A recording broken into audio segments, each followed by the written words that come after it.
Assalamualaikum warahmatullahi wabarakatuh. Perkenalkan saya Muhammad Habib Al-Azmi dari kelas 2 TRKB. Di sini saya akan memulai pembahasan tentang polarisasi digital. Jadi polarisasi digital itu adalah kondisi di mana kita secara tidak sadar terbagi dalam beberapa kelompok yang saling bertentangan karena konten yang sering kita lihat di sosial media. Karena algoritma atau apa yang sering kita cari begitu, kita sering dikasih konten yang sejalan dengan opini kita. Lama-lama pendapat yang beda itu malah dianggap salah atau bahkan dianggap permusuhan.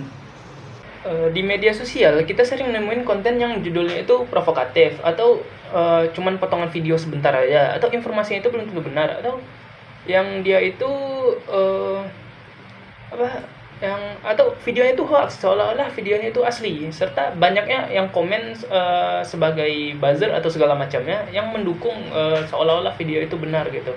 Lalu kita tuh kayak tanpa sadar kita tuh langsung percaya juga, kita juga emosi, kita juga percaya emosi ke video yang kita lihat, lalu kita mengirim ke teman-teman kita untuk mengajak mereka untuk emosi juga, untuk membenci juga apa yang kita share gitu. Tuh jadinya apa ya, kayak kontennya itu belum tentu kebenarannya itu belum tentu valid, serta mungkin itu juga sebuah hoax gitu kan. Ini nih kalau dibiarkan kita tuh memiliki dampak yang cukup serius, apalagi Indonesia yang notabene itu terdiri dari berbagai macam suku, budaya, serta ya, pulau-pulau yang berbeda. Itu masyarakatnya itu bisa jadi gampang terpecah, gitu. Untuk solusinya itu kita sebagai mahasiswa, untuk lebih, sebenarnya polarisasi digital ini tidak hanya untuk mahasiswa aja, untuk orang tua juga penting. Kita sebagai mahasiswa juga pantasnya itu belajar, kita analisa ini sebenarnya beritanya itu benar atau tidak gitu.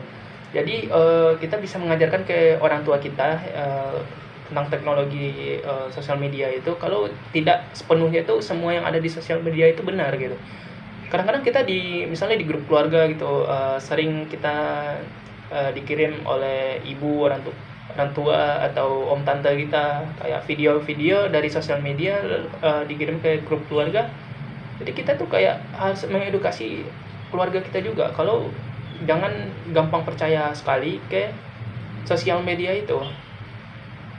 eh, kita tuh juga meminta mereka untuk melihat dulu ini beritanya itu benar atau enggak, atau mungkin mereka bisa langsung nanya nih ke kita, jangan asal main kirim aja dulu. Kita bisa nanya ke kita, ini beritanya tuh benar atau enggak. Kita sebagai Gen Z ya, yang lebih paham, kita tuh harus mengedukasi yang benar juga kepada kita gitu.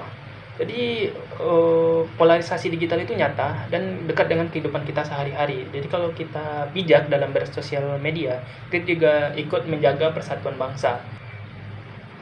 Terima kasih sudah menonton. Assalamualaikum warahmatullahi wabarakatuh.